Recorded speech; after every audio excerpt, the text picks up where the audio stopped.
crazy news. She was able to basically match what you were looking for. If you're gonna strong arm him like this, you're just pushing him away. If I can close both of these, that would literally be insane. I don't think this is gonna happen. Wow, I did not see that coming at all.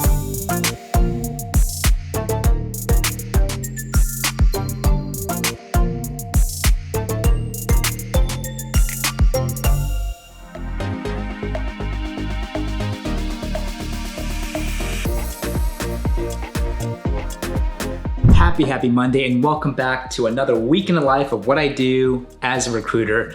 Coming into this week, I am particularly excited because not only are we waiting to eagerly anticipate the decision of my candidate with his offer, not really sure what he's gonna do. For more context, make sure you watch the last video. But we're coming into this week with some pretty good momentum with a couple other candidates that are simmering closer to the final stages. Right now, we have 2 full weeks left before the holidays and New Year's really kicks in. So like I did two weeks back in November before Thanksgiving, I'm gonna give it my all and do whatever I can to finish this week, this month, and this year on the strongest foot that I can. 2 client calls today, potentially picking up a head of product, in addition to picking up an engineering role. I also have a process call later today with another candidate that I just heard over the weekend that got an offer for program director. I've heard briefly from her that she's really excited, but the salary is a lot lower than expected. So gonna really deep dive with her, debrief with her, see what we can do to get her across the finish line. Other than that, have like 12 candidate calls today, have an average of 12, 13 calls all throughout the week. It's gonna be busy, but I am refreshed, I'm energized from the weekend and ready to get started. So let's see what we can do. But if you are as excited as I am about watching yet again another week in the life and you're excited to crush this week and crush this year, please consider liking, subscribing, clicking that bell. Really means a lot, really gives me the energy and focus to make this an awesome day and make this an awesome week. So with that said, let's get started. Okay, gotcha. So you're not looking for senior PMs, you're just looking for basically regular PMs onward, is that right? More kind of... Yeah. Okay. Yeah. Are you looking for junior and lead PMs as well? I mean, senior and lead PMs, or more kind of, junior to mid-level? Basically, need people like, can we drop them in with, an offshore team or an internal team and like lead that? I was able to follow up with her afterwards. She seems pretty flexible here. Of course, the closer we can hit would be better, but there's, I think, a little bit more wiggle room than I originally thought, which is great. So she's not interviewing elsewhere. Yeah, the reason it's taking longer is we're just redoing our bands a little bit. Okay. And that will help with her offer being closer to expectation. It's still probably not going to be 120, but it could be 110 or 115. So are you saying you're not moving forward until like the internal bands have been set type of thing? Yeah, but I put them in front of HR mid last week. We should have an offer in hand, I think, by mid this week. Okay. All right. So got off the phone with my fintech client and they told me to pause on product analyst hires because they have a lot of people in stages and they're about to hire 2 to 3, but they want us to continue product managers at all levels from junior, mid, senior, and start sourcing for senior product designer positions. So I'm gonna be focused on that. I'm actually hitting product managers all morning today. Probably gonna do one more hit, switch over to product designers, and then pick up engineers and try to juggle multiple different offers later today. So it's gonna be a crazy Monday. It's not even noon. So fingers crossed. All right, we will keep an eye out for good mid-level guys. Of course, we will put the preference out for senior guys, and then we'll keep it around New York and we'll, see what happens. Yeah. I mean, the cool thing to preface with the senior guys is they'll have like whichever way they want to go. Like they could be an IC, they can manage potentially like down the road if that's of interest to them.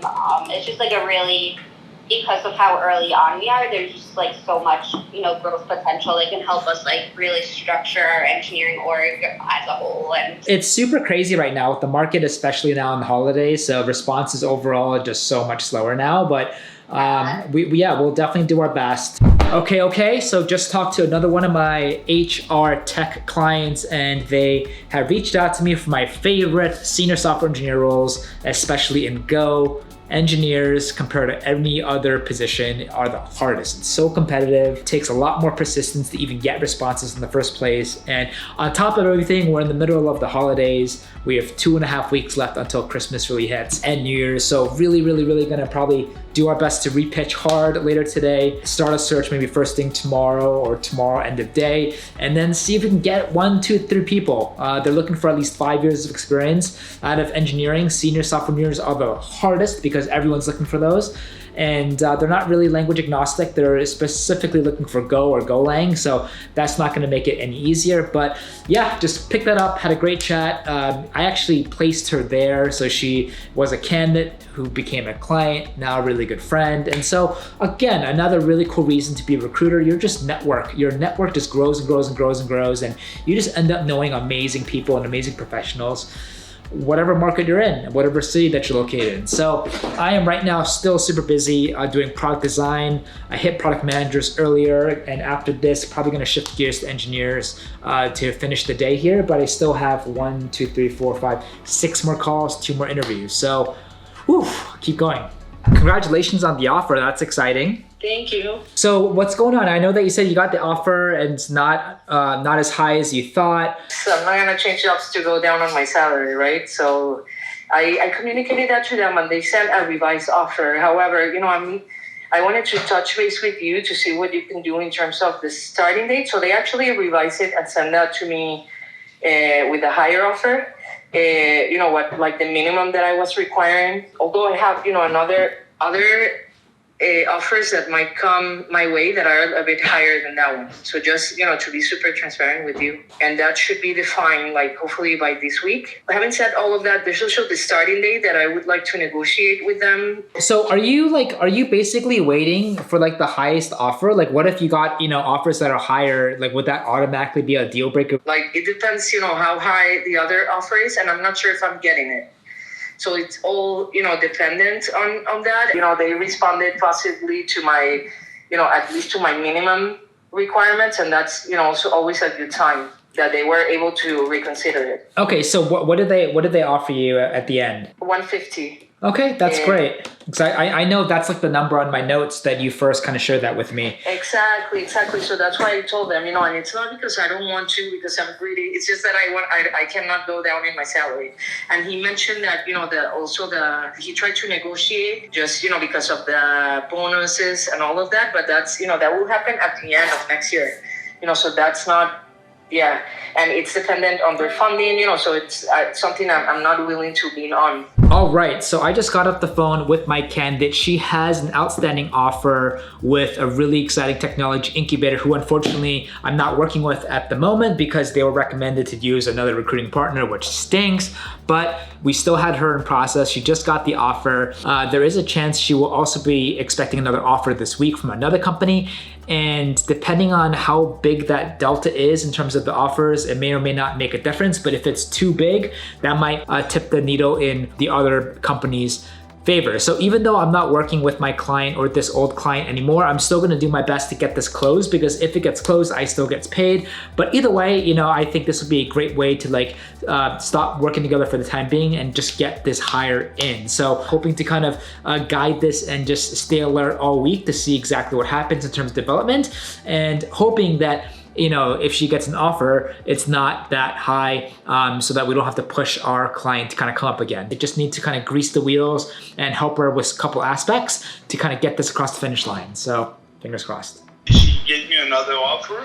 Oh. And again, I just want to mention that thank you for taking me on this process with her. She proposed me like 200 plus 50K, I think, and some equity. So I told her that I will need some clarification, at least with you on paper. So if you can just be sure what I understood, just to be sure that we are talking about apples against apples. But I mean, she was able to basically match what you were looking for. And honestly, it just comes down to, do you want to help build a company where you have ownership, or do you just want to manage a brand? You know what I mean? Like, that's... Oh yeah, you nailed it. But the problem is, professionally speaking, it's just about work. But after I have, a family, I have other factors to take into consideration. So that was with my candidate who was syncing with the founder today. about his decision. Now, the crazy thing is I came into today thinking that he was just going to flat out reject it because he has another offer for $320,000. And even though he was saying nice things about my client, I was reading in between his lines, and basically my interpretation is he was going to take the higher offer anyway. So what's the point if my client stretches for a bonus and cash? It's still going to be lower. But what happened today, though, is that my client emailed my candidate saying the founder wants to chat with you. They just spoke. And from that conversation, I heard from my candidate just now that the founder changed the offer terms. So they offered him 200 now instead of 185 plus 50K, bringing his cash to 250. Now, that is still higher than 185 plus bonus, but that's still lower than 320. But if I understood my candidate correctly, it sounded like what really comes down to is the equity now, because the founder did say she's going to give him equity, and that I think is going to make it or break it. Again, it just goes to show like how strong psychologically it would an impact a big number has on just anybody. And even though I'm trying to really believe in myself that the other offer with my client is better, I'm also a little bit biased, right? I mean, maybe if I was in a situation, what would I take? And everything that I've been saying in all my previous videos, people are just generally more risk averse with equity and they just want straight up cash. So cash is king right now, and cash is definitely speaking a lot louder than the words. So what I want to do is, first of all, I'm happy that my client came up. I just need now to sync back with them to get something in writing that they will give him equity, what that could look like. And then if that will do the job, maybe my candidate will be ready to accept.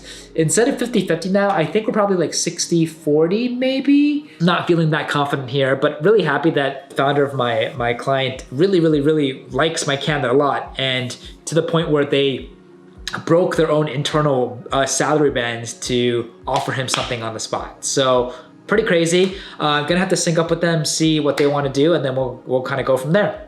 Basically, it's the equity. I think that's gonna make it or break it. So like what he would love, and the reason why I want to chat with you is he would just love to have the modified or revised terms, including equity in writing, what that would look like, how that would work. Just between you and I think the equity is going to make it or break it, to be honest. I think cash for cash, like the other offer, is still higher, but he really wants to be a part of something. He wants to build something, and that's why, that's why he's so excited about the opportunity with you guys. Okay. Oh, this is terrific. Thank you so much for the update. I know she's... All right, so got off the phone with the head of HR. I asked her to pass the message on to the founder to write all the revised terms in an email, including the equity, so we can send it over to my candidate, and I can follow up with the candidate, and I can push him, get him excited, and sell him, and hopefully get this thing done. It's Monday, and I love getting deals done on a Monday, especially 2 weeks out from the holidays, so it's still unlikely, but like if this can be done, I would literally just stop everything and celebrate right now. So come on.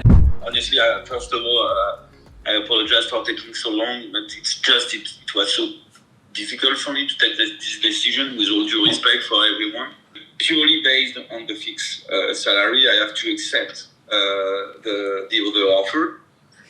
That being said, I think again that we definitely had a really good catch up and a really good deal. That right now I have to take the first offer. Because the salary is higher? Yeah, because the salary is higher. Yeah, it's only about that. And on the other hand, there is no equity. Equity could have tipped the decision for sure, but she didn't clearly offer it. If it's not clear in writing, you shouldn't make a final decision based on that. Like we can ask for more clarification. Oh yeah, okay.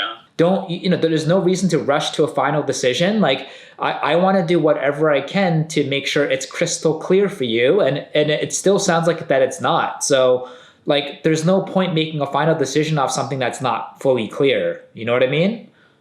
Yeah. No, I agree. I mean, again, I want to. My door is open. This is the purpose of my call. It's definitely to keep the door open right now. What about what I just said earlier? When let me get clarification on the equity for you. Like if we can make it crystal clear that you will get equity off the bat, will that make a difference for you? Yeah, I mean, I will definitely consider any update in the proposal for sure. I will only consider it, yeah, for sure. You are eligible to eventually access 2,500 shares. You are able to access 2,500 shares? It's only granted if you are still employed by Constellation Agency when you vest. It sounds like you do have equity. I don't understand why you think you don't have equity. Like, you 100% have equity. They're offering you equity right now. Okay, but why it says you are eligible to eventually access? You get equity, it vests over typically 4 years, but you get a chunk of it the first year, you get a chunk of it the second year, you get a chunk of it third year. Okay, okay, all right. No, good. I mean, it's very much in your best interest to understand it because, you know, I'm doing my best to fight for you. The company's doing their best to stretch for you, and like, they're giving you everything that you want. And so like during this phone call, you're saying, I don't have equity. But then when I hear the language. No. What I meant, it's like, I'm not sure. I mean, in the email, it was not clear. Okay, so I'm a little bit confused. So I just got off the phone with a candidate who got an offer, and as you've been seeing, we've been going back and forth, trying to modify, negotiate. The client offered him 185. We got it up to 200. Then he's like, you know what? My other offer is still $100,000 more. I want equity. That could be a game changer. And the whole time I'm thinking in my head, there's no way we can save this. There's no way we can really compete. And then when I got off the phone with him yesterday, he's like, hey, I spoke with the founder. She's going to offer me equity, and that could be a game changer. So I found out this morning they sent him an email that offered him the terms, basically a 200 salary, quarterly bonus equaling to 50K, so it's 250 salary, 250 cash comp for the year, plus equity. And then I got on the phone with him, and he's like, hey, like, I enjoyed chatting with you, I enjoyed chatting with the client, blah, blah, blah, blah. Like, my heart was in it, I had great experience, but I'm gonna take the other offer because the salary's higher. And I'm like, okay, that's fine if that's your final decision, but what about like the equity? You said it was a game changer literally yesterday. And he's like, well, seems like I don't have equity, it's based on performance. I'm like, what do you mean? I'm like, read me the email. And then he read me the email, and it sounded like they offered him equity. And then he's like, well, you know what? It says, you know, you have to like vest the equity. He was asking all these basic questions. And then I asked him, like, have you ever received equity from any company before? And he's like, I received company from Europe, never in America. That was a red flag to me. I'm like, oh, so maybe he doesn't really understand that he has equity, even though they offered him equity. And even, I want to clarify that our client offering equity is a huge deal. They don't do this to anyone. And so they really like my candidate. They don't even usually go up to 200K for a salary. So my client is stretching for the salary. They're stretching, even offering him equity. And here he is saying, I'm taking the other offer because the salary is higher and I have no equity, when in fact he has equity, but he doesn't understand how equity works. And then I asked him, like, we're giving you everything that you want. Like, it's literally an opportunity to be part of a company, and you'll own a chunk of it. You'll build a team. You can really feel vested and working with the founders rather than just managing a global consumer brand account, even though you're paying $300,000. So if you have two offers and one can paint an amazing picture with long-term growth, even financially, that can well exceed the salary of $300,000, it's still hard for him and many other people to walk away from that. So right now, he's gonna now go back to his friend and clarify this equity thing. I'm gonna go back to my client, see if they can hop on another call to really lay it out and make it crystal clear. But when I thought that like I lost this like 5 minutes ago, it's still alive. It's still alive. And I told them, like, don't make a decision based on assumptions or incomplete information or misunderstanding. If you're gonna make a decision, do it off of facts. Do it off of understanding everything as clearly as possible, which it became very clear to me that's not the case. So I'm gonna do my best to try to get another phone call, hoping to kind of answer any questions, but still in the back of my mind, I don't think he's gonna walk away from this other $300,000 salary. I mean, it'd be difficult, and if I was in his shoes, I think if anyone else was in his shoes, it'd be difficult. What would you do? $250,000 cash plus equity, $320,000, no bonus, no equity. You can manage an account here, you could build a team, build a company. What would you choose? I'm honestly curious, comment down below. So this is still not over. I'm doing my best to save this. We'll see what happens. I'm doing my best. I know you're doing your best. And for what it's worth, I think what you guys have done up until now is incredible. I think that's the best. And I think he's gonna either have to meet us here or we just like don't move forward. That's another possibility. I think we should probably start thinking about sooner rather than later so we can shift our attention. Well, yeah, I mean, you know, we're still keeping the search going for other people. So I'm just trying to do whatever I can on my end to kind of grease the wheels here. Oh my God, I don't think this is gonna happen. So I sent an email to the founder. I'm like, hey, is he getting equity now? Is he getting equity in the future? And she's like, oh no, he's actually getting equity now, which is great. And then I just got an email from the candidate saying, hey, I've been thinking, like, the equity is great and all. Here are my 30 questions, but like, while we're determining what's going on there, the salary is so big that like they need to come up with salary a lot. And so this is a classic point where I think the candidate is trying to have everything, have his cake and eat it too. He has to understand that my client is a fast growing Series A company. And you know, around this age, even though they're performing really well, most people don't get paid this high. They capped the role initially at 185. We got him to 200, and only the really high level executives and C-suites are getting paid around that.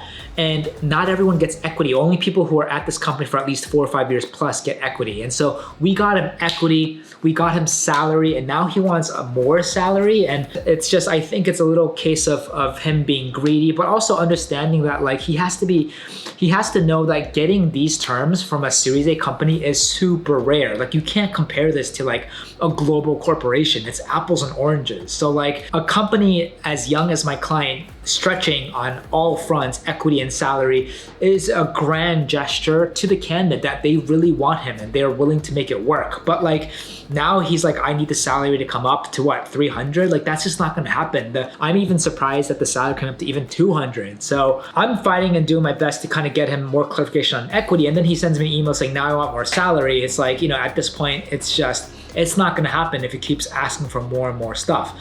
We keep fighting for him to make things happen, so maybe he might feel like it's just easy getting more stuff. But I talked to the HR and she's like, hey, like it's gonna be difficult to get clarifications on equity because, you know, we haven't given equity for because not everyone gets equity, they don't have an official equity agreement to give, and it's a relatively new thing, and because of it, it's very sensitive. So it will take some time to get the founder or some CPA or someone to answer all these questions. But then now, as I thought like we're tackling that issue, now the candidate's like, I want more salary. So I think it's just, the gap is big and it's getting bigger. The candidates keeps asking for more and more and more. I don't think this is gonna happen, but I'm really happy to see my client stretch so far. I've never seen them stretch before for the right person. And it's just sad that my candidate doesn't have long-term thinking.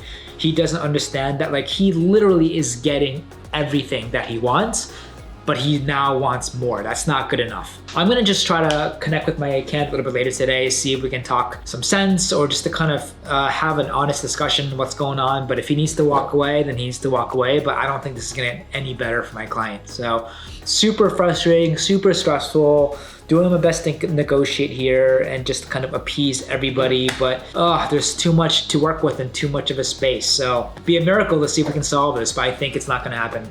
A company at that age, at that size, like for them to pay and offer what they're offering you is very uncommon and rare. Like you can't compare them to like a huge corporation. So my point is like most companies around their same funding round and even the relative age, a lot of them probably won't even be able to go close to 150 to 170 on salary. So just the fact that like they're willing to stretch for 200 for you and offer equity, which they don't offer anyone. They only offer to people who are executives or been there for over 5 years. That's super rare. And then when I got your email and now you're like, I want more salary, like you have to understand like what you have right now is super, super rare. We're fighting for you on all fronts. Of course, if I can get you more salary, I would, but like I need you to also understand they're not a Google, they're not an Apple, they're stretching on all facets. It's literally one of the highest offers they've made to anyone because they like you so much. If you're expecting them to come up to 300 on salary, that's just not gonna happen. And most Series A companies aren't gonna be able to do that. I agree with you, and I really appreciate the offer. Still need to understand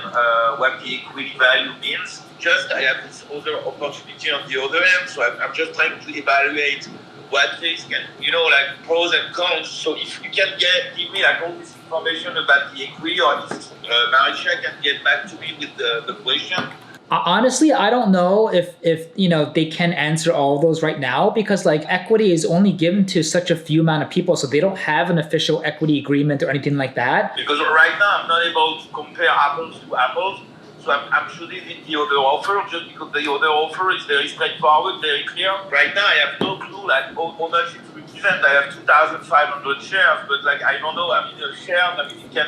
I've been an entrepreneur.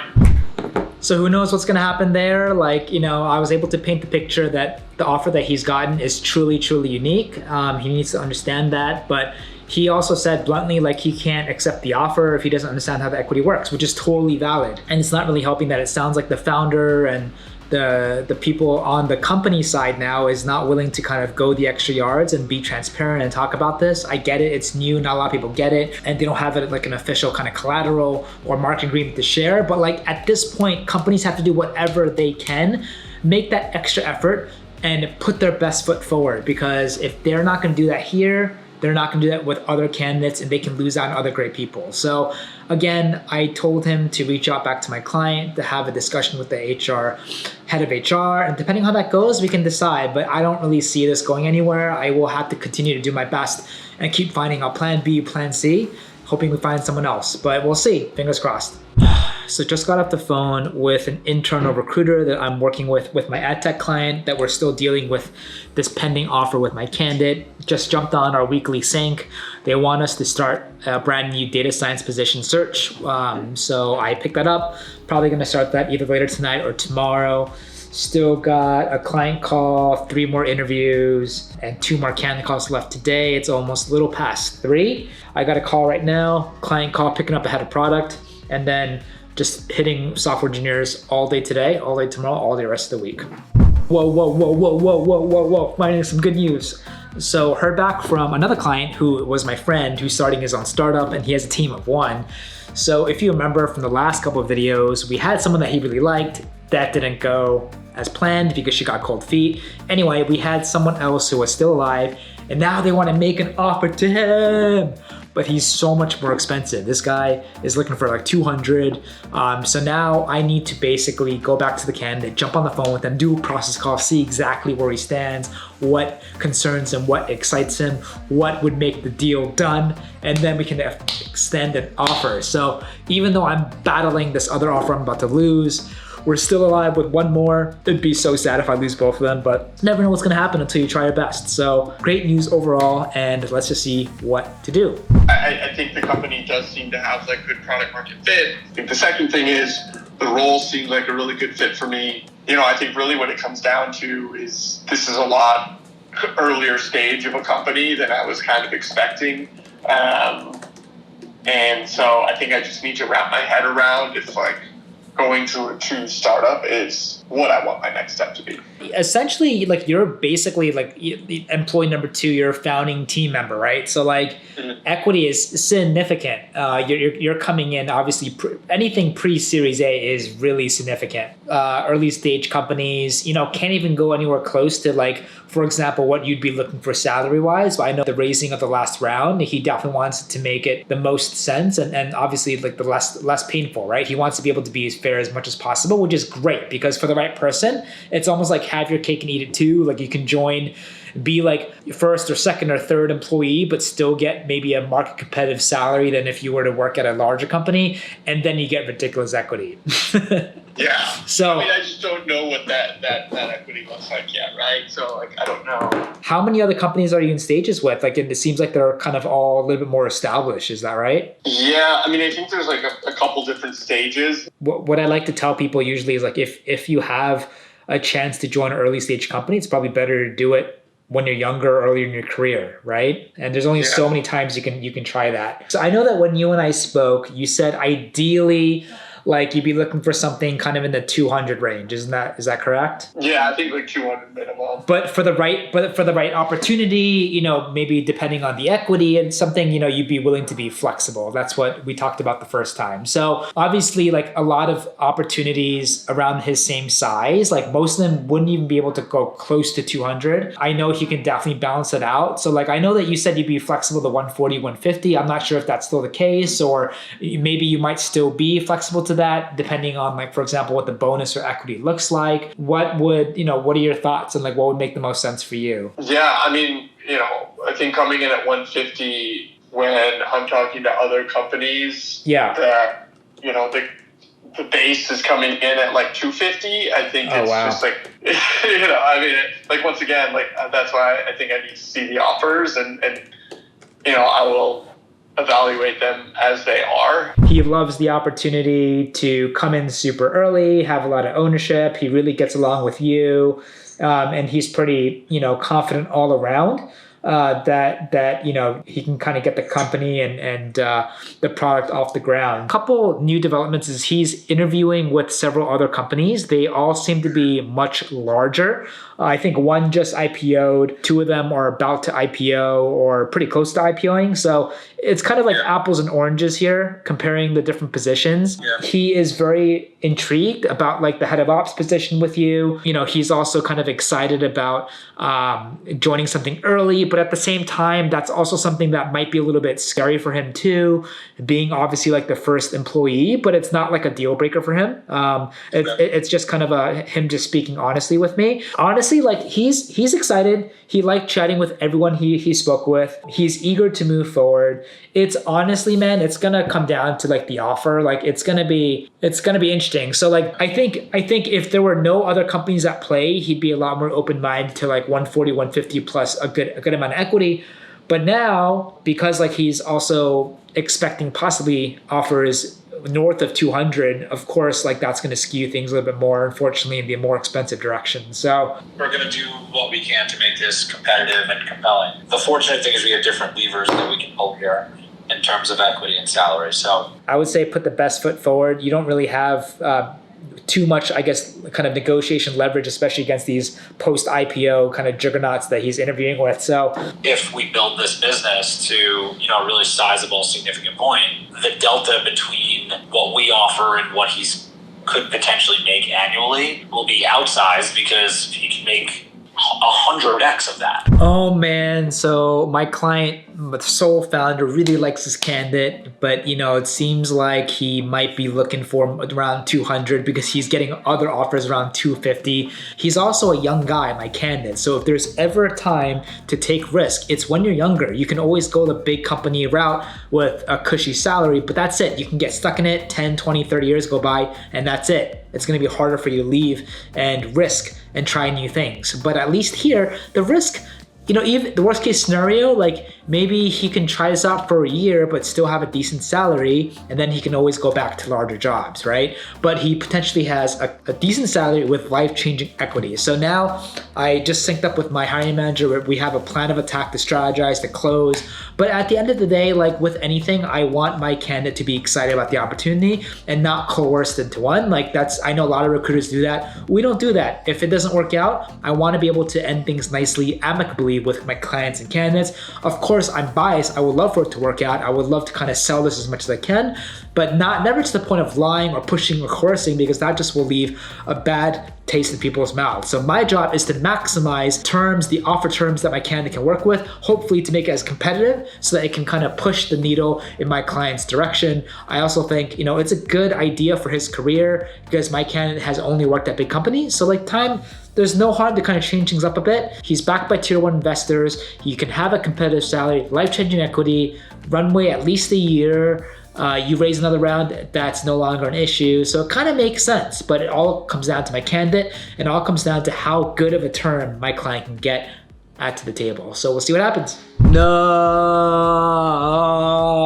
So it's almost 8 p.m. here. I just got an email. So last where I left off with my candidate, with my ad tech client that has his pending offer, he was going back and forth with the head of HR. He was going back and forth with the founder. The client also made a little bit of an effort to provide answers to some of his questions, which is great because I didn't think they were going to do that. But then the founder, it kind of got to a point where it seemed like the founder was getting a little frustrated, was losing patience, and she kind of gave my candidate a hard deadline by tonight. If not, she will go with somebody else. And I don't really think this is the right play here because, as I said before, good candidates have so many offers, so many options, and it's really up to the company to do whatever they can to meet that candidate in a reasonable way. Yes, my client did a lot, came up on salary, came up on equity, even explained further, elaborate on how the equity works.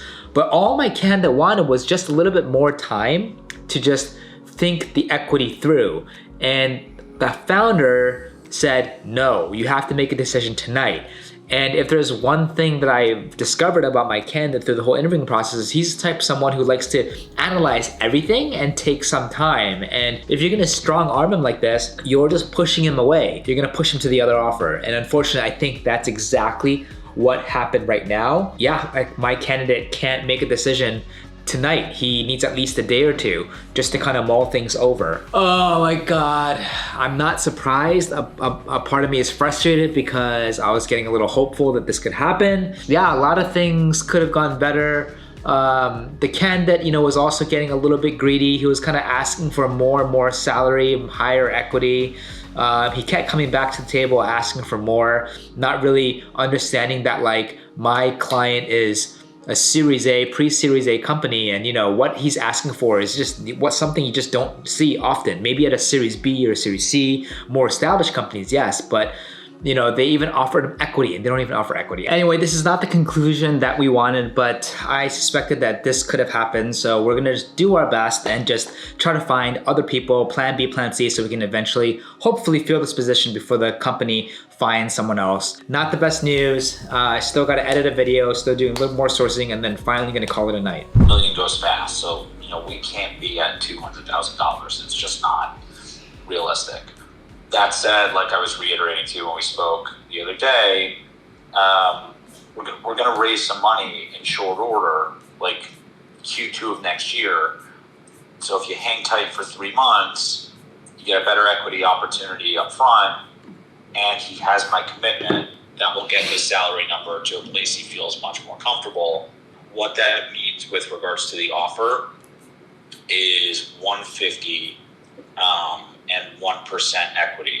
Yeah, it's gonna be tough. I think single digits is the thing to really focus on here. The single digit equity. I think that's a great stretch here. I know you're trying to be lean, but look, at the end of the day, and I totally get your perspective, but just playing devil's advocate and seeing things from Ken's perspective, like he could be looking at over 300K cash, right? So to walk away from that with a promise in the future, like in a market that's already very much more risk averse because of everything that's happened the past 12, 16 months, I think that's going to be a little bit tough. It's going to be a little bit tricky. But if that's your best foot forward, then that's what we have to play with. Well, here's the reality.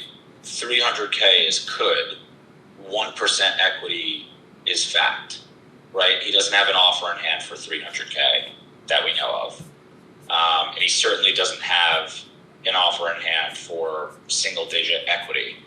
So, and again, I don't imagine he's going to get that. So, fundamentally, he's going to have to make a decision. Is this truly a point in his life, like he was telling me, where he's willing to take a risk? It comes down back to my candidate. Does he want that stable, cushy life with a big salary and stability and a stable future? Or does he want to take a gamble, be the first hire here, have a decent salary, it's not horrible, a decent salary, but ridiculous equity and a huge chunk of the company, and if the company does well, it could be life-changing for him. So it's a lot to think about. He does not have another offer yet. He is possibly gonna get more insight of the other offers later this week, maybe next week. So even if we're gonna extend, which my client is gonna do today, the concern is the candidate will not rush to make a decision. He'll at least want to see the other interviews through, which is not good because that almost guarantees a bidding war about to happen. And I just felt my client in terms of like his comfort levels, and it doesn't seem like they can have that much more wiggle room on the salary. So now when it comes to closing, it's all about sales. It's all about understanding the candidate's psyche, understanding what he wants, what he needs, what the client can offer him, using your relationship with both candidates and clients to be able to make as many things, if not all things, aligned as possible and really share that long-term story. Looking for a short-term job, a small startup doesn't make sense. Looking for a a next move where he can be a founding team member, stick with this company long-term, help build it, and then through the different funding rounds, as the company becomes bigger and more profitable and more successful, then that's where he can truly exit and have a life impact upside with the equity. Or if he just wants to do what he's always been doing, he's working at a big company now, he's gonna join another big company, make a decent salary, and live a happy life. Like, that's not bad at all. But I know that he's a young guy, and the longer he works, the harder it's gonna be to make these decisions to join a small, riskier company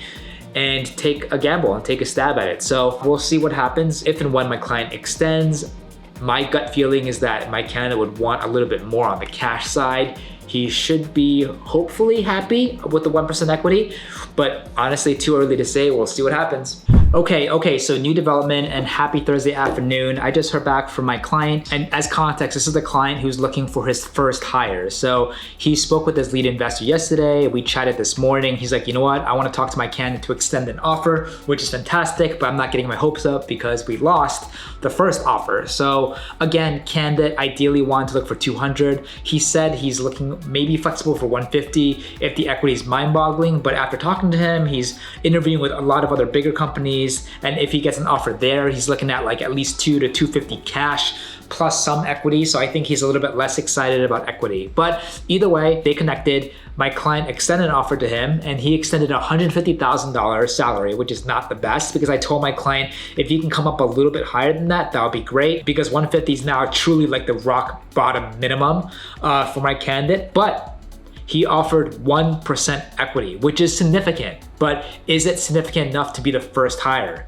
I don't know, you tell me. If you were hiring your number one, your right-hand man, technically a co-founder, and offered 1%, is that enough?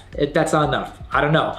To me, in my mind, in my experience, 1% is usually pretty significant, but this person will be the first hire, literally like a co-founder and founding team. Overall, the client told me that the candidate was pretty positive, pretty responsive, and the candidate's focus seemed to be not on the salary, but on the equity. Putting 2 and 2 together, I think that salary might be okay. It still could be on the lower end, but my candidate also knows this is super early stage, and the chances of him getting like 200 is very unlikely. So if that's the case and he's okay with 150, he might want to be asking for a higher equity here. So I don't know exactly how he feels. My client said he was positive, but I pinged my candidate, set up another call. I'll be talking to him about an hour and a half from now and see how he feels. Now, another issue here is that my candidate is not looking to make a decision quickly. He's still in process with these other companies, and most likely it's going to go until next week. So even if we negotiate here, he's still going to want to see these other interviews out, which is not ideal, because now we're just playing a waiting game. We're just sitting around waiting for a bigger offer to come. Not the best situation. So, gotta play the hand that you're dealt with right now. So my focus is to connect with the candidate, see how he feels, see how much he wants to negotiate, see how much our clients will negotiate, and try to get him the best and final offer, and then just pray to God, see what happens. One more really great news. So we also had an on-site final for an associate accounts director at my ad tech company. It happened this morning, and I finally heard back from the head recruiter that it went well, and team wants to move forward to an offer. Another one. Let's go. They're offering her 110. I looked at my notes. Candidate's looking for at least 100. So now we're not lowballing here. We're competitive and a little bit more, which I'm really happy about. So what I need to do now is go back to my candidate, see exactly how she feels, how did the interview go, does she have any major concerns that we need to address, and then just try to push to close here. I think knowing what my ad tech client did for this AVP earlier this week, stretching to 200, I know for the right person they're willing to stretch, but I think the starting point is pretty strong. So I can't wait to kind of sync up with my candidate and hope to God that she is excited, she's positive, and she doesn't have that many other interview processes going on right now, because I could really use a deal right now because I'm losing way too many and it's making me really sad. So we'll see what we can do. I have to manage that. I'm gonna hop on the call with my candidate who got an offer to be the first hire of another client in about an hour's time. Gonna be sourcing product designers for at least another 2 to 3 hours today. And then we'll see where this day takes us. But it is a Thursday, jam-packed, a little bit stressful, high volume, high pace Thursday, and just hoping to get a positive resolution for at least one of these. Fingers crossed. that the starting date, they're requesting to be January 15 or 18th. Yeah, but that's not feasible for me because I have a really good relationship with my company. I manage 5 people and I manage a big program. Honestly, like I think start dates typically are, shouldn't be that big of a deal. And like I saw your email, you have clear reasons. So if you can just kindly respond back to Jared and literally outline clearly exactly what you told me in your email, I'm sure he would understand. You know what I mean? Do that, and I'm also trying to negotiate the lawyer. They said that the transfer of my visa, because I haven't received the green card because of a huge backlog, but that's in process, so I don't want to jeopardize that. Mention everything crystal clear in terms of like why, February 1st is the best date for you. And if you want to reiterate what you said with me, talk a little bit more about the visa immigration, like I think they would understand. So they're really understanding people in a team. So as long as you have like a valid reason, All right, so I just got the phone with a candidate that's also in the offer stages, going back and forth. She's doing a lot of intense negotiations with this really awesome technology accelerator incubator out of New York. And she asked for a higher salary. They matched it. And now it seems like they're giving her a tough time in terms of the start date. It seems like they want her to start January 15th or 18th, but she can't start till February. And it seems like they're giving her a really strong pushback. I'm not sure why, because typically start dates are pretty flexible, and unless she's asking to start in the spring or summer, like whether it's a couple weeks or a month or two, within reason, companies tend to be okay with it. I told her to send an email back to my client, really elaborating on every single one of these terms, and I think any sensible person who sees all this will be like, okay, yeah, I understand. Like nothing really can be done, and if you really want to start earlier, you really can. So I just told her to keep it professional, keep it positive, even though they have been pushing her quite aggressively, surprisingly, because they don't normally do this. But I'm hoping that, if she can just clearly lay out the steps, then, things will make sense and hopefully go back on track. But here, I'm still not entirely confident as well. I'm not really sure why my client is giving my candidate a tough time, which is not good because that's just leaving a bad taste in their mouth in terms of overall experience. So yeah, let's see what happens. She's gonna also try to get on the phone with him tomorrow, hoping that this kind of resolves in a positive way, but don't have my hopes up at the same time. They want to extend an offer, which I was pretty excited about. So the offer was $150K with 1% equity. Obviously, it was kind of on the low end, dollar amount. And I also think, I guess I was expecting a bit more on the equity front as well, just considering being kind of this early on and knowing that there's going to be, quite a bit of dilution that comes. I am in the process, kind of final rounds of another process. Should be hearing back from them kind of soon. And so I'll be able to at least kind of make an apples to apples decision. So their offer, it's not really an apples to apples, right? Because it's completely 2 different positions with 2 different companies at 2 different stages. So I know 150 on the cash is a little bit on the lower end, but you coming in almost as the first hire, essentially you're gonna kind of be like a co-founder, if you will, you know what I mean? And so people coming in that early, it's 150 is obviously an amazing salary coming in that early. Like most founders don't even pay themselves, above 100. Of course, if you're talking to more established companies, yes, you're obviously gonna get higher salary. I mean, if your end goal is to just maximize cash, then you should probably just always go for bigger companies. When you and I spoke, the whole appeal and intrigue of joining fast growing companies where you can help build the thing is exciting for you. So relatively speaking, where they are, I think 150 is great. Question is, can they do better? Possibly, which is the whole reason why I want to chat with you, because there's always things that we can kind of play around with. And as I mentioned, it's never a take it or leave it. Let's talk about equity now. 1% is pretty significant. Anything in the single digits is pretty significant. For you to think that you might be wanting more at, being the first hire, I think that's totally valid. And that's definitely something we can kind of go back to them about. So what are you how are you honestly feeling right now? I know maybe on both fronts you kind of feel low, but would you want to see if we can try to negotiate on both fronts? What's more important for you? If you kind of want more equity, what kind of range were you thinking about? I guess my thoughts are that at 1%, I'm just not sure if the risk I'm taking is commensurate with the potential like payout in the future, right? Sure. Like, let's say what, the couple of companies that he's worked on previously had $1 billion exits, right? Let's say this goes like really well and we get $1 billion exit, which like everyone would be, I'm sure would be very like pumped about, right? That 1% is probably about 0.5% after like a couple of raises. And therefore, with $1 billion exit, you're looking at like 5 million, which certainly nothing to sneeze at. But I'm obviously potentially taking, 100K hit a year in salary.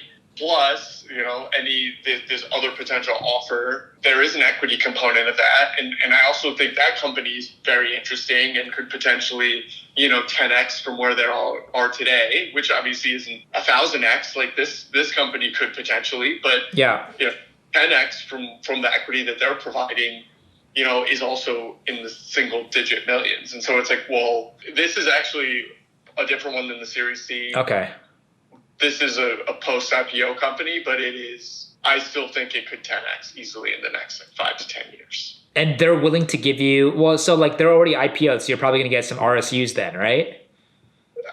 Yes. Yeah. So that's a little bit different, right? Than equity pre-IPO. Yeah. Yes. Like I think you'll have a very strong short-term cash incentive at any post-IPO company, but like, pre-IPO startups, like pre-Series A, early stage startups, you're going to get significant ownership in the actual company. And upon an exit, that's where people get ridiculous life-changing payouts, right? So I don't think you're not going to get a life-changing payout at a post-IPO. RSUs would just be like a nice, almost an additional cash bonus, have a good salary, have a great bonus and kind of, rush off to the sunset. Or like if you have that itch of like, wanting to build something like, and even coming in early, this is really early, pre-Series A, then we can obviously make sure the equity is definitely worth your while. Like between you and I, a 1% is significant. Even joining a Series A, Series B, like that's huge. But like I understand if you want more, being like the first hire, like the salary that you get now is you're not going to have it for a year. Like planning on raising again, probably Q1 of next year.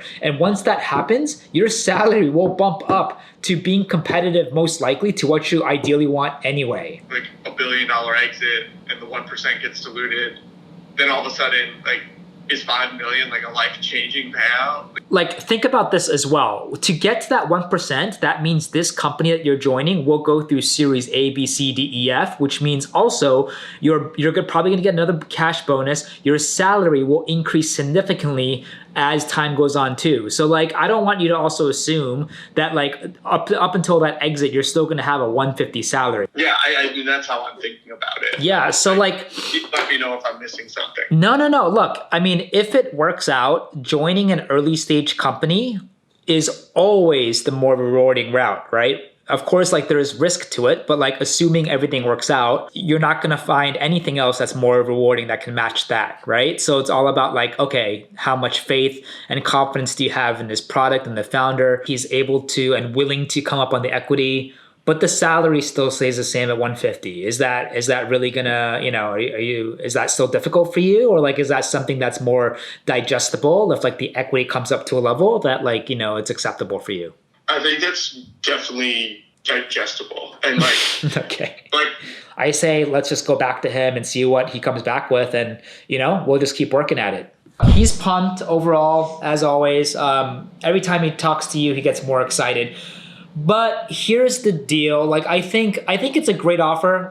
Like I told you before, in his eyes, like, first of all, he's very grateful for the 1%. Like, that's obviously significant. I'm sure that's something you didn't take lightly. But, he had a lot of questions involving that. Like, 1%, like, will that get diluted, with future rounds? And, he's also like, hey, like, I'm coming in really, really early. I'm almost like Lenny's right-hand man, almost like a founding team member, even like a, acting co-founder. And he's like, for someone like me who can always go get big jobs, I just want to make sure it's like really worth it to make sense to join a smaller outfit like yours. And of course, like understanding the risk and all that involved. So, I mean, I kind of asked him like what sort of ranges he was thinking. He's like, I don't know if it's possible, like they can go up to maybe 3 or maybe 4%. Like, that would make it extremely worthwhile his time, or make it, obviously more exciting for him. I think with the current terms as they stand, like it's exciting, but like, he's still very much inclined to see this other offer through and then really be crystal clear on the distinctions. Like what you're offering him now is very, very different from what he can get post IPO. You know what I mean? And then just be crystal clear on like how the equity would work with you and all that, because like it became pretty evident that like he doesn't really understand. I mean, you're talking about a small fraction, and the value of that business is already baked in. Look, I raised $1 million on 3.5 post. So if we go and do a raise and the business is valued at 50, 75, like, yeah, he'll be diluted. That's how it works. Everybody will be diluted, right? Like, that's how this thing works. My investors will, I will, that's how it goes. It won't be a ton. And we welcome it because we put $15 million on the cap table, and your shares are now valued at, say you're diluted, you go from 1% to 0.75. Again, and that's somewhat extreme, but that's 0.75 of 75 million now. Do the math, dude. I mean, if you can do above 3, like he would not even expect that. I mean, he's not really expecting you can even hit 3 in the first place, but like he was just being honest with, he was just being honest with me. So maybe like whatever you can do there, if you can't hit that, maybe you can like at least kind of get the salary up a little bit. Like I know like you're going into red territory and you have to be lean, but we're pretty close here, I think. And like, he's kind of strongly considering this, like, even though, he could possibly get an offer from these big juggernauts for like a ridiculous amount of cash. He understands the vision. He understands like you have great investors, all of that. Like he understands all of it. We just need to kind of basically give him an offer that he can't say no to. Got it. I gotcha. I see where you're coming from. Oh, negotiations. It's almost 6 p.m. We're close. We're not that close, but we're close. Closer than I thought. Where the candidate is like vacillating. He's genuinely excited for this company. We just have to make him an offer he can't say no to, or that just makes the most sense. So if you heard me talking to the candidate before, I was doing my best to educate and clarify. The candidate, first of all, thought equity post-IPO is the same as equity pre-IPO, not the same. And he also assumed that like his salary now would be the same salary for at least a year. Not true, because this company will raise most likely a significant round by Q1 next year. If that happens, his salary will bump up. And if they raise another one, his salary will continue to bump up. So he's looking at a super cushy high salary with a big company with an additional bonus or RSUs. And he's looking at, a salary here, but within a year, it could easily come up here. But as it comes up, this small company can also toss in bonus. It can not only mention like it offers him significant equity. He's already starting at 1%. So I'm going to go back, and I've already went back to the client to be like, hey, Canada at least wants 3. Like, what can you do? What's the best that you can do? So I know he can do better than 1. If he can't hit 3, I'm gonna push my client to at least come up on the salary. So it seems like even though we're not hitting 3, he's coming up, I'm trying to make it up on all fronts. But oh wow, this is like nonstop back and forth. It's the whole reason why recruiting is so exciting, because you just have to problem solve and attack all these different situations. But also could just be like really stressful, because like you just don't know what's gonna happen, and you're playing with a candidate who is about to make a big decision for him and his life and his career. And we're just here not to push or coerce, like just to provide as much info as possible so that the candidate can make the best decision for himself. I just want the candidate to be happy. And if he honestly feels like, this other offer is the best and I did everything I could, it will sting a little bit, being honest, but I'm happy for him, because that's the best for his career. The client is going to go back to his investor, give a think on the salary and equity, and we'll just see what happens. Fingers crossed. But this is not over yet. Still fighting on a Thursday night. Let's go. I think for me, it's the product itself is something that's like extremely intuitive to like the need and the use case. If I think about like kind of where data science and kind of careers are going for many people who want to enter tech, I'm only interviewing with kind of one other company at the moment. But it's kind of passive for me, since I wasn't necessarily looking for new opportunities, but a few have piqued my interest kind of on inbound or You said that ideally you'd be kind of looking for around the 200 range. Is that still accurate?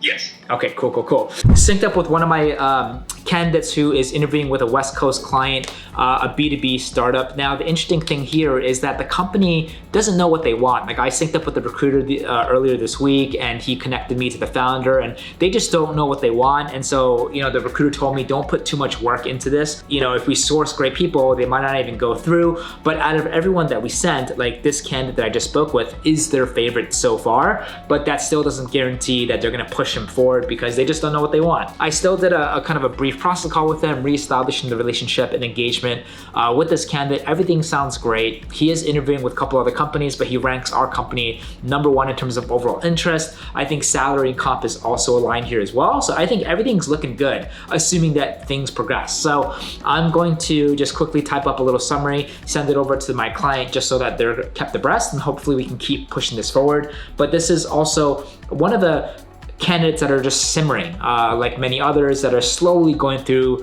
the rounds. I'm not exactly sure how many more rounds there are, and I know holidays and New Year's about to hit, so things are gonna slow down a lot and get a little bit more complicated in terms of scheduling. But overall positive. I just don't know if this is something that we can really bank on or take seriously at the moment, but we'll see. With that said, it is Friday morning, and like always, we have a jam-packed day today. Got like 11 plus candidate calls, about 4 different interviews, and we also have couple other pending offers I didn't really talk about this week because it's with our fintech company and they're kind of like in limbo. They both went through references, they both gotten positive feedback from the team and the references. Everything looks good to an offer, but the fintech company is kind of stuck in HR limbo because the HR is completely revamping their pay scale, which is great because historically this fintech company has been paying a little bit less than market / lowball. They realize that they've been having a hard time hiring because of that. So they are making a huge push internally, working with the HR and the founders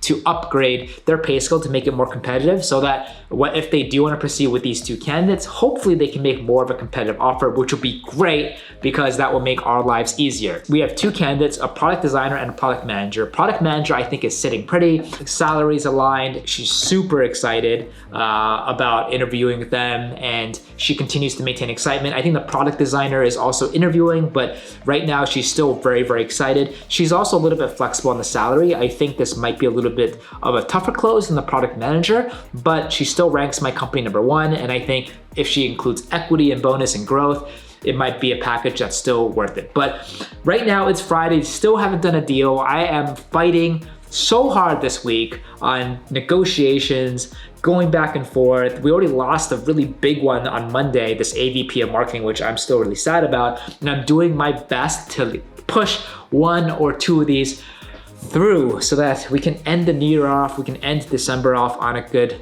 note.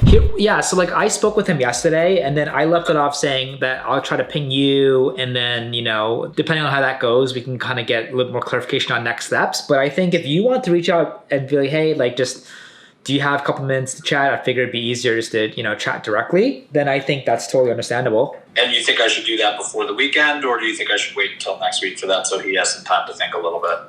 There's 2 ways that you can play it. I mean, you can have the discussion now, and assuming it's productive, then hopefully he can kind of think about the revised terms over the weekend and maybe give you a decision, or you can just have him kind of stew and then talk to you on Monday. I mean, I know that we have to think about this other offer. I don't know the timeline of this other offer. The good news is you offered him something concrete first, that this other offer is not even guaranteed yet. I don't know, like he's positive, he's engaged. I think if you want to go one way or another, I think it doesn't really make that much of a difference. Part of him would probably still want to see the other offer through. Yeah, for sure. Unless like it's utterly like, you offer him ridiculous terms and he just can't say no, then, there's always that. I'm ready to come up to 2%. And I've already crossed the threshold at 2%, but it sets a precedent where as I hire up head of product, head of sales, head of marketing, head of partnerships, that's kind of a number that's looked at now. Yeah. You know what I mean? Mm-hmm. And again, I get he's the first, so he should be higher, but even if you earmark those folks at 1.5, the option pool that's available really starts to run dry very quickly. Really paint that picture and to be like 2% with me is like super different than a company post IPO, right? And he kind of thought those two are the same things when they're not. If you can just like, really kind of hammer on like the pros and the benefits and the upside potential, even with salary, don't forget, like, tell him, hey, if we're going to raise next year, like your salary can get a little bump as well. So I think he also assumed that his salary would just stay the same like forever for at least a year. And that's not necessarily true if you have a couple more successful rounds. So yeah, and I told him that. That was kind of how I led with the 150. I was like, look, it's 150 now. And what I'll say is that like we anticipate we will be trying to raise in relative short order. Okay, so reconnected with my client founder, and we're just going back and forth with him and the candidate. So 2% is great. That's significant. 150 is not going to change. We'll see. Don't know what to think about this either. But he asked me to reach out to the candidate to see if the candidate can speak with my client today. And once that's confirmed, the client will extend the revised terms to my candidate. I don't know if this is, first of all, I don't think this is an offer that he will accept on the spot. He still has another offer with another gigantic tech company where he's expecting a cushy salary. So it's going to require a lot of selling, making sure we really kind of focus on the main pros and the benefits and the upside of working at a small company instead of working at like the Ubers of the world, and just trying to navigate this as best as we can. Really happy that we were able to raise equity by 1%, which is great, and we'll see what happens. And I don't know at this point if my client has more wiggle room. I know that cash, he really can't come up a lot more because he only raised $1 million and he needs to hire multiple people. So he has to be really conscientious of that. So it really comes down to how my candidate feels, and I'm gonna have to adapt and problem solve at that situation. So also crazy news. Just heard that our product manager, who was in limbo all week because the fintech company has been revising their internal levels, just got an email with the actual offer. Let's go. So freaking pumped. I'm feeling pretty good about this because I know the candidate's super pumped. The candidate's not looking for an outlandish salary. Everything is kind of aligned. So I need to sync up with my candidate, just see how she feels about everything. I think this has the highest, easiest chance of closing ASAP. So hopefully sometime today, I just shot them an email. Hopefully sometime today, I'll jump on the phone with the candidate and just see how they feel. Hoping that it's resoundingly positive, we can push for a close. But let's freaking go. Like Friday, another offer. Can't have this one run away. Like if it runs away, that would just be completely mind-boggling. Things are happening. Momentum is still popping on a Friday, which I love. And yeah, looking forward to catching up with my candidate. And fingers crossed here. Oh my God. I just saw an email that I was added to that my client, my ad tech client, extended an offer to my associate accounts director candidate, I think late last night or early this morning. They didn't see, I had no idea. I knew that things were going really well, and she had a final yesterday, and they extended her freaking offer, which is amazing. So now I have 2 offers I need to manage as soon as possible. I know that with this candidate, she flew to the West Coast, so I think it's 12:30 right now, it's 7:30 in California, so she's probably still asleep or just getting up. I have a call scheduled with her at 3 p.m. today, and hopefully she would also be as positive and as excited here as well. I think negotiations can still be a lot easier on this one too. So, oh my God, 2 offers on a Friday. If I can close both of these, that would literally be absolutely insane, and that would just make up for all the offers that I'm losing. So wow, associate accounts director offer, chatting with her at 3. We got an offer for product manager. I still have not heard back from my candidate, hoping to get on the phone with her a little bit later today and see if we can push and get this done. Congratulations. Thank you. Talk about getting some good news on a Friday right before the holidays. I know, right? How do you feel? I'm feeling really good about it. Yeah, the offer, honestly, like I don't even have much to negotiate there. It's pretty much what I was looking for. Just glad that it came out with terms that you're most excited about. That's the most important thing. So I'm pumped that you're pumped. Obviously, the decision kind of comes between the equity options. He couldn't give me too much of an idea of like where the value is currently. Let's go! Talk to the candidate for the PM. She just sounds resoundingly positive. Our client gave her two options, a higher base 120 with lower equity, a lower base high equity. I love it when companies do this because it really gives the candidate ownership of whatever they want to choose instead of like just giving them one option. She still has to decide which she wants to do, but I think overall my main takeaway is she's going to accept. As you know, if you see my previous videos, even though a candidate sounds positive after an offer gets extended, it's never 100% done until they officially accept, they shut down the interview process, they officially start. That's the biggest thing. So anything can happen from now until January, but step number one, I wanna get that official offer letter CC to me signed. We're 99% there after that. Aside from that, it's all downhill and hoping that she just starts on time. But I think this is gonna happen, guys. I am super, super pumped. It's not completely set in stone right now because she hasn't officially accepted, but like we're 98%. But I'm not gonna celebrate too soon because who knows, anything can happen. If there's one thing that I learned the past month or two, anything can happen. So I'm just gonna still be vigilant. A small part of me will kind of celebrate, but I am feeling really good about this compared to all the other offers happening and just can't wait to get one done before this month is over. So that is great news. It's a little after 1 o'clock. I'm still waiting to connect with my other candidate at 3. We'll see what she says.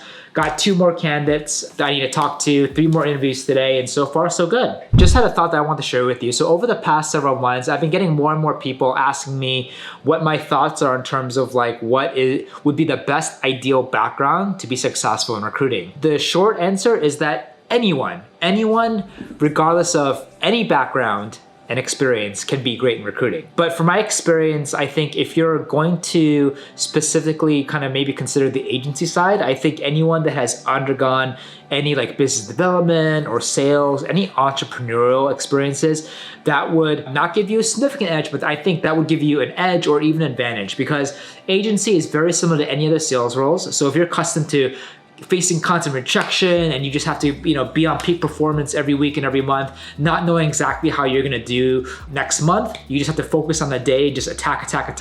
And whatever unpredictable chaos happens, you just have to problem solve and adapt constantly. I think sales roles and starting your own business is probably the most similar thing to what you'll experience as a recruiter. I'm not saying that if you don't have that experience, you won't be successful, but from my experience and from knowing other successful recruiters, people that have that sort of background don't need to kind of learn those set of skills in the beginning. Because they already have that experience, they can really just kind of hit the ground running. And then the first wave of rejections that they get, it doesn't really faze them because they've already experienced it, they've lived it, and they're used to it. I think if you're coming from like a regular, admin or corporate background and you get tossed into recruiting on the agency side or really any sales role, the first month or several months just is transition for you. Like you just have to acclimate and just get used to being in this completely different environment that's very fast paced, juggling tons of things, people rejecting you all day, every day, things not being predictable, your income not being predictable, and then just have to deal with it. But like, again, many successful recruiters today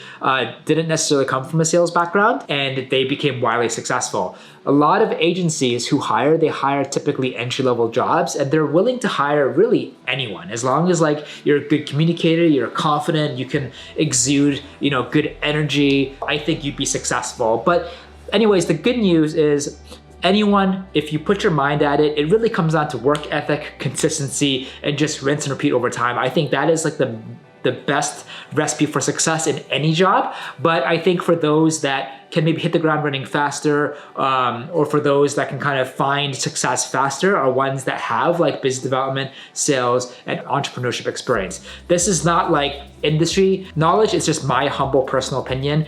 I actually had quite a bit of sales experience and entrepreneurial experience before I became a recruiter. So for me, having to cold call, face tons of rejections, interacting with people, interacting with founders, that really wasn't new to me. And that just helped me, combined with my work ethic and discipline and consistency, allowed me to kind of grow the ranks at my agency, where I first learned recruiting very, very quickly. So I hope this helps. If you're thinking or curious about like the corporate side, typically corporate and tech companies or just any companies, you know, a lot of them do hire entry-level positions, typically like recruiting coordinators or assistant recruiters, but most of the recruiting positions that I've seen and that still apply to the tech industry today are those that are at least mid-level to senior experience.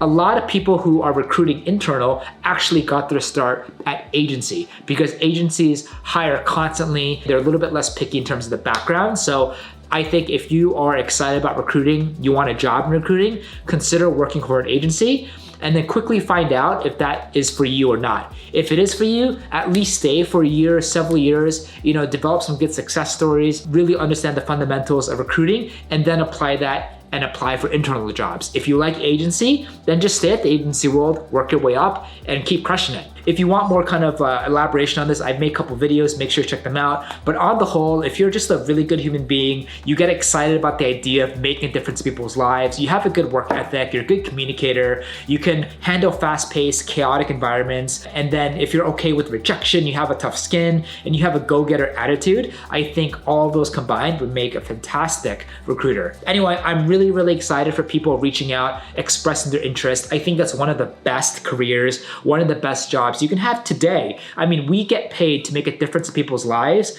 And instead of selling like real estate agents, we sell talent. And the great thing about that is being a good recruiter, the longer you do it, just the more amazing friends and professionals and colleagues that you get to meet and form strong relationships over time. It just never gets old when you get emails and calls from founders or candidates saying, oh my God, we found our ideal candidate, and because of that, we 10x their company. I found my dream job thanks to you that really just changed my life, my family's life. I mean, it's amazing. It's the reason why I do this and I'm still doing this. And it really helps me get over the frustrating moments, the punches that I get. You just gotta, you know, stand back up, remind yourself why you're doing this. And then any positive story or feedback that you get just gives you the energy to keep going. But I'm excited. If you have any other questions, feel free to reach out back to me. Always happy to answer. I also owe you a big congratulations.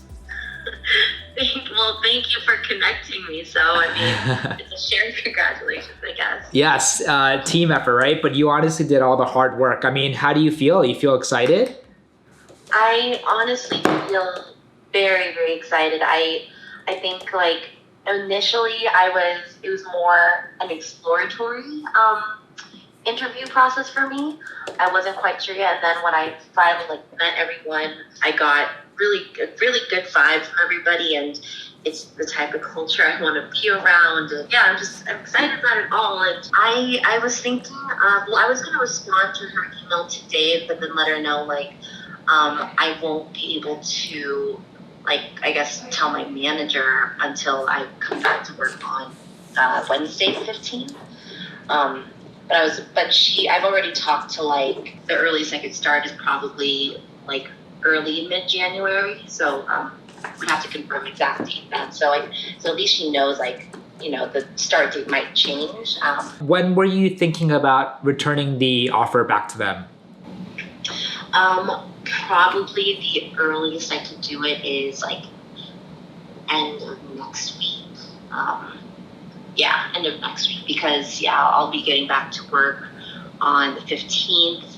That gives me the 15th and 16th to nail my manager down for a quick meeting, and then the 17th we have our office holiday thing, so everyone's going to be checked out. So hoping to hear back from you today, but it seems like you really can't make a decision until you talk to your manager next week, right?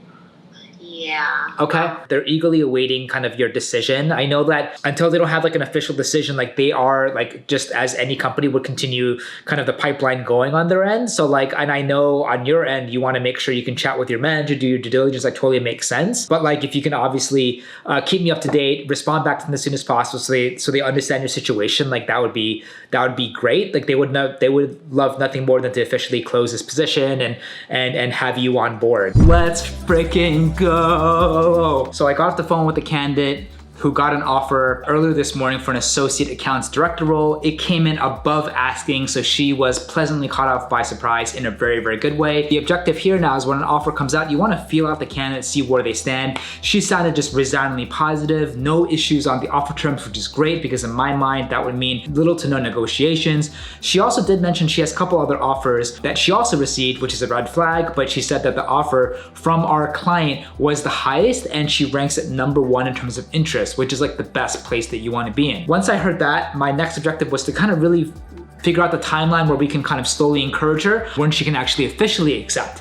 Now, when you accept, you want to verbally accept and you want to officially accept. Officially accept means you officially sign your name and you send it back to the company.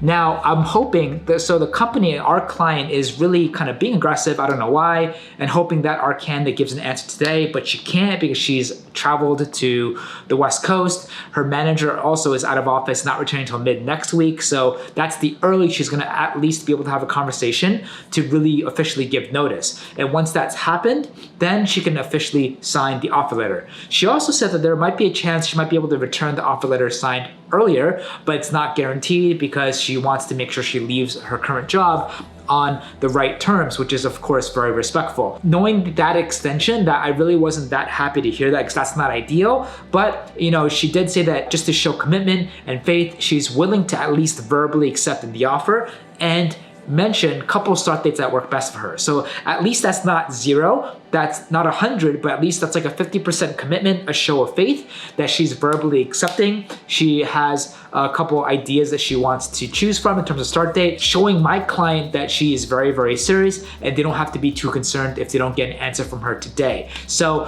what I'm gonna do is I'm gonna now follow up with my client, just let them know that she indeed reiterate and just share with them her situation, that she's not blowing them off, she's not ghosting them, she's not buying time just for the sake of buying time. She legitimately cannot give a decision without talking to her manager, and unfortunately that can't be done today. That can only be done next week. So I'm gonna make sure that I'm gonna minimize any future fires, that my client doesn't freak out, that they don't get like really annoyed that my candidate doesn't accept, and just make sure that I follow up with my candidate next week, that everything goes well in terms of all the things that she has to do, talk to the manager, officially give notice, officially sign, and that's it. Shut down all interview processes. So again, when you get an offer, you're like 90% there. That does not mean you get paid. That does not mean the candidate will choose your job. There's so many things that we need to do.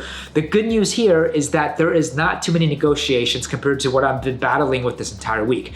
Everything seems fairly straightforward. In addition to, just like the product manager offer that we got today. So even though neither of these have officially accepted, we still got a verbal acceptance, and for the product manager, we got a candidate who said she'll most likely return the signed offer letter this weekend. So even though we don't have anything done at this week, I'm still feeling really good about both these going into the weekend, going to next week, expecting one, if not both of these, to close. And if that happens, it'll be an amazing month.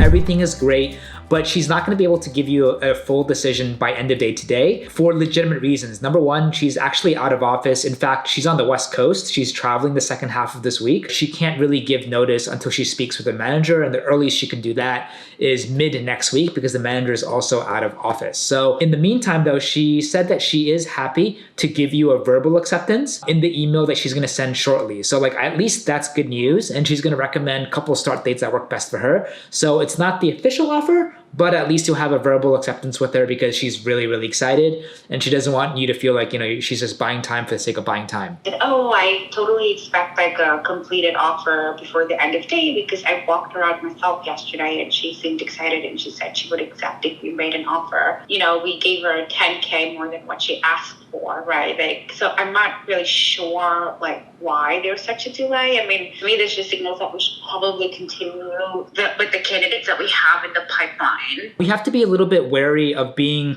really aggressive at the offer because like, you know, it is a talent market and every candidate has obviously like tons of other offers that they can consider, right? So we just need to make sure at the tail end, they still have a really good experience. And even if she wants to make like a decision like early next week, that's well within the range of feasibility timeline wise, right? Like I totally get it. You guys want her to make a decision today. And of course I would prefer that too, but I just spoke with her and I think that she's completely genuine. Like she's out of office. She's not even working. I think she's visiting family out there. And you know, there's a lot of things like on her plate that she has to, I think, kind of deal with. So she's almost there and wanting to make a decision, but she just wants to kind of be at home, be settled and do it properly, leave her current job amicably to just make it completely official. I'll keep it open on our end. I'll have actually set up additional interviews for next week and honestly, a precedent, like typically like our like timeline to have offers executed is 48 hours.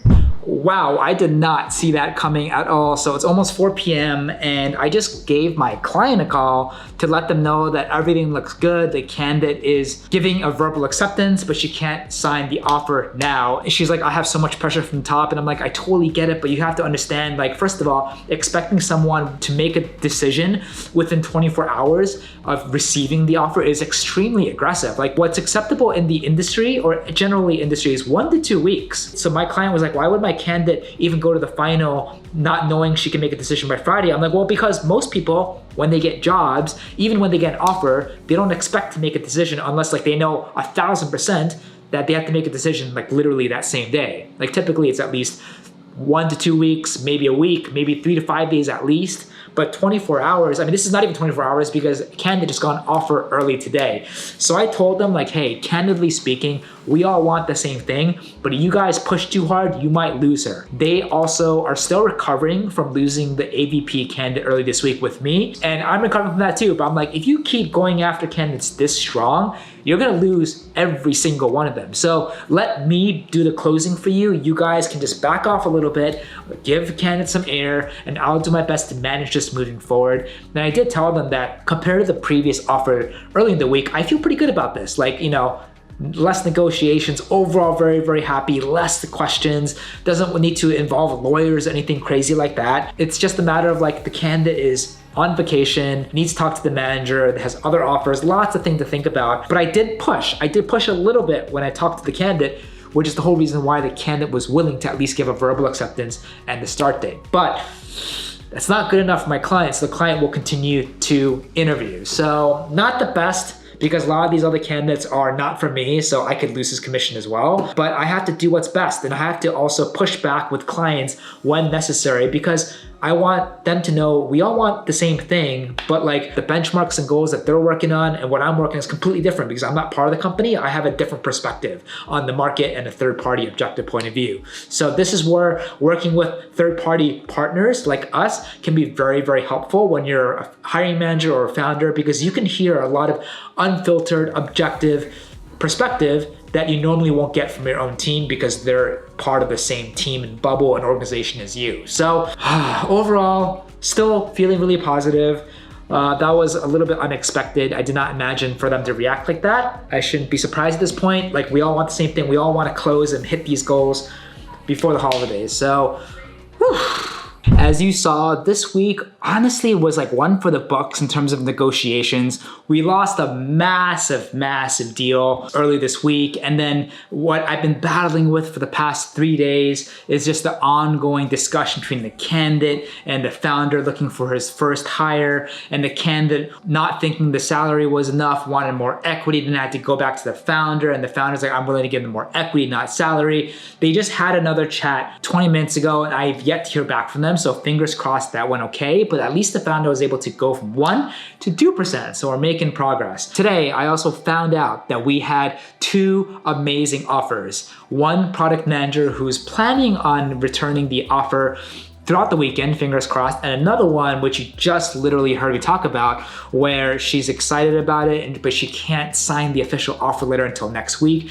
That didn't really leave the best taste for my client's mouth. Overall, I'm feeling really positive about these. The product manager, I'm feeling a little bit more confident, but if I can close 1, if not 2, next week, that would be amazing. That would be setting up December right before the holidays to be a pretty epic and decent month. With that said, it is now almost 2 weeks left end of this year. So what I like to also do in December is to really plan my next year. It's really, really important to understand exactly what your goals are. The more crystal clear that you can, and the more you can back it up with a plan of action and execution and consistency over time, the higher the likelihood that you can hit your goals and have a phenomenal year. So just like I plan my week on Friday or on the weekend, just like I planned the next month at the end of the previous month, I do the same thing for my year, making sure that I am crystal clear, I know exactly what I want to accomplish, and I set goals, whether it's like super feasible, a little bit of a reach, and really, really ambitious goals.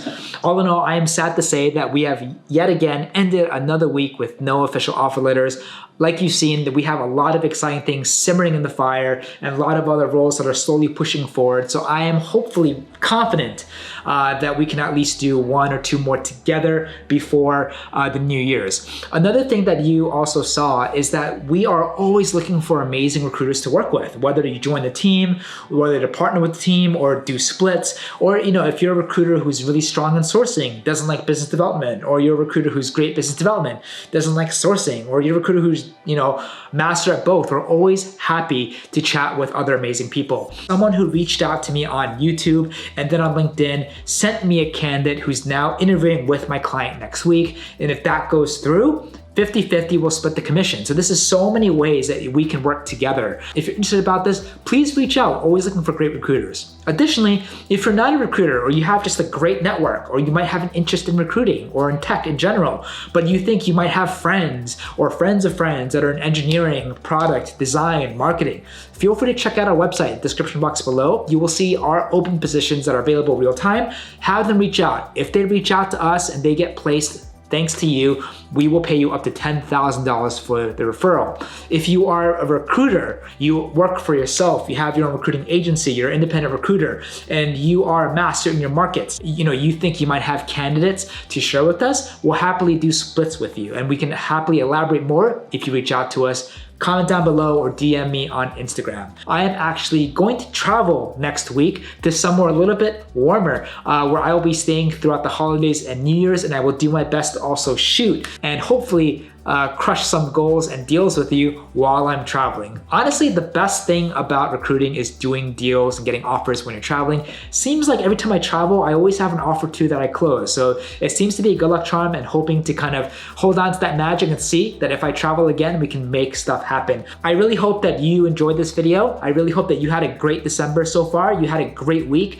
and you have another great week ahead and an amazing December moving forward. So if you are, again, pumped as I am to crush this year off, giving it your all, please consider liking, subscribing, clicking that bell. If there's also something about this video that really resonated or you liked a lot, please comment below. We'd love to also hear your thoughts. I love making these videos. I love more hearing back from you. Working for yourself, even working at a job can be a lot of work and sometimes feel really lonely. So it really, really means a lot that we reach out together, create a really awesome friendship, network, collaborative community where we can all just help each other out and give more value to everyone else. It's a win-win for everybody. So guys, this is it for this week. I tried my best. I'm sorry we weren't able to close a deal, but I'm excited for next week, hoping to pop at least 1, if not 2 of these, and that would just be incredible. But voice is waning, but my energy is still high. Looking forward to enjoying the rest of the day, recharging for the weekend, and let's get back at it and make 2021